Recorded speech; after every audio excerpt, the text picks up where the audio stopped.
છોટાઉદેપુરમાં સ્થાનિક સ્વરાજ્યની ચૂંટણી પહેલા તોડો જોડોનો દાવ શરૂ। 200 જેટલા કાર્યકરો સાંસદ જસુભાઈની ઉપસ્થિતિમાં આપ અને કોંગ્રેસ છોડી ભાજપમાં જોડાયા।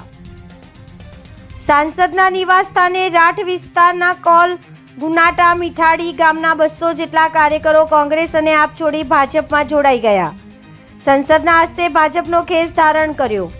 ચૂંટણી પહેલા છોટાઉદેપુરમાં ભાજપનો મોટો દાવ।